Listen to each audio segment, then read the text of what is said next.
Lecce, Italy. This is the battlefield in the fight against sex slavery. Italian police are fighting the Albanian mafia in their effort to smuggle sex slaves into Western Europe. Angela tells us about her nightmare existence of being kidnapped, raped, and imprisoned into sex slavery. Woodstock, Canada. They are dark, smart, mysterious, and frightening. Tens of thousands of crows invaded this quiet Canadian town, creating havoc and instilling terror. We explore why these crows launched this offensive. Oxford, England. They say they are defending animal rights. They also say they will do anything legal or illegal to stop companies from performing experiments on animals. They are animal rights activists. They call this murder. Medical companies say this will save human lives.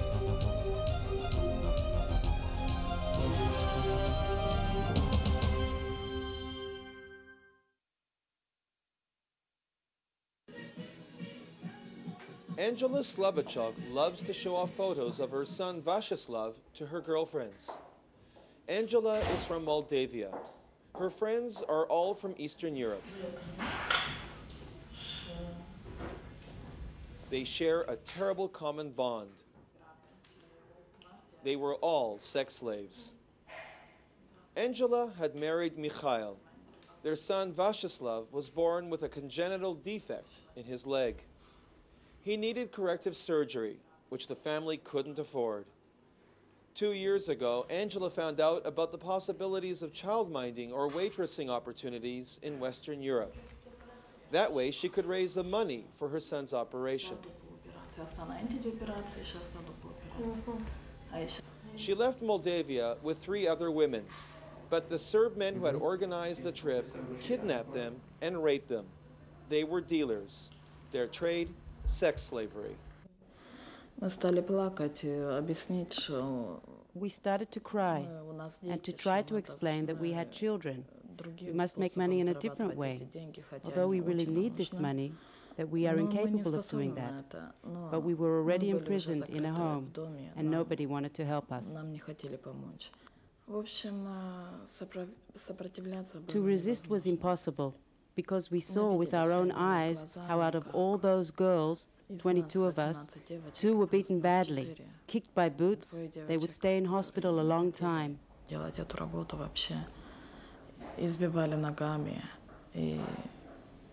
They treated us even worse and would beat us even longer.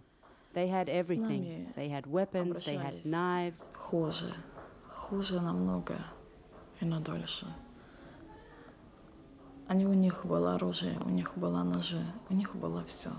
They threatened us. They scared us to such an degree that we couldn't resist. And for me personally, I was only praying to God for this boat to turn over and to drown, and I would not live long enough to get to Italy.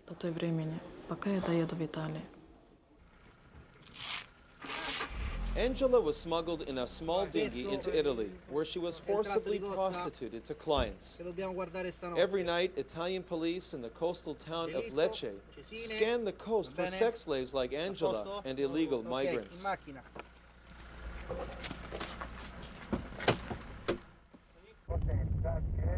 Lecce is a little more than 50 nautical kilometers across the Adriatic from poverty-stricken Albania. The Albanian mafia deals in human cargo. In Angela's case, Albanian criminals are smuggling sex slaves into Italy and then dispersing them throughout Western Europe. They are imprisoned in apartments and prostitute to anyone who will pay. Italian border patrols often find discarded wet clothes of people smuggled into the country.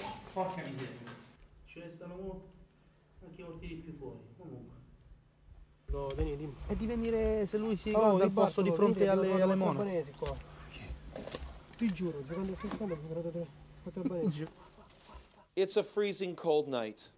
Every night they capture just a fraction of the illegal human traffic across the Adriatic. This man is an Albanian. He's risked everything to bring his daughter and nephew across to Italy.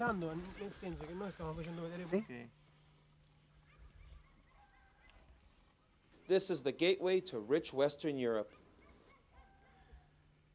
Many pay up to $3,000 to the Albanian mafia for the short but often deadly journey by dinghy across the choppy seas. Angela's Albanian taskmasters were taking her back to Italy when they were caught by a similar patrol.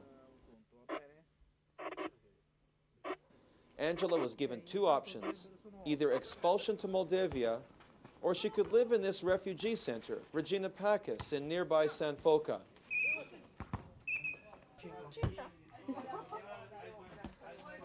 She could have the right to work if she collaborates with the police and testifies about her ordeal. Angela opted for Regina Pacis. Regina Pacis means Kingdom of Peace. It's run by the Catholic Church.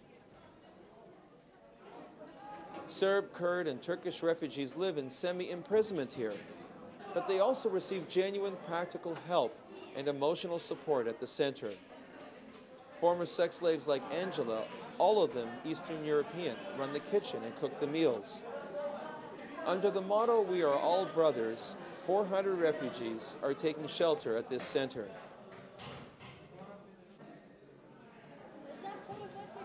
Father Cesare set up Regina Pacis as a fortress of hope for refugees and oppressed peoples.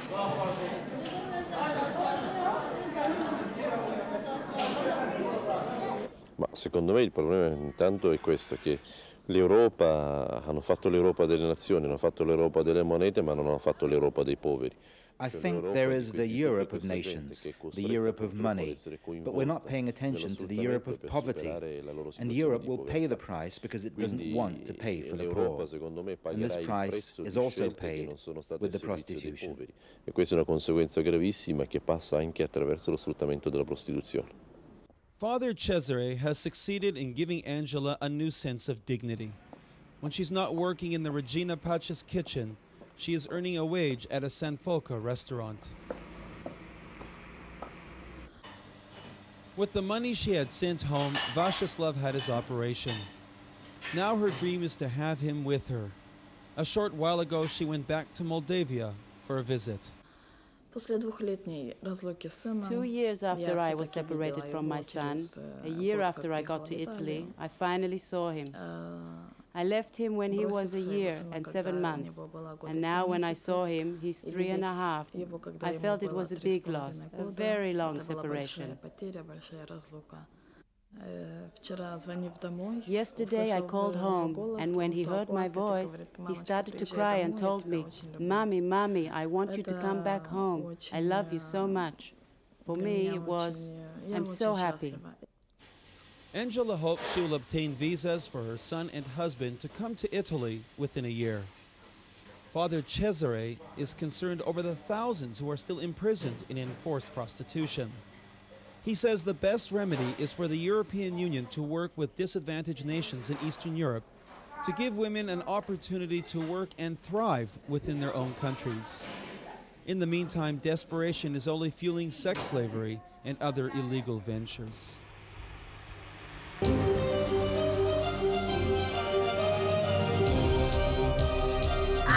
Next, crows invade and terrorize a small Canadian town.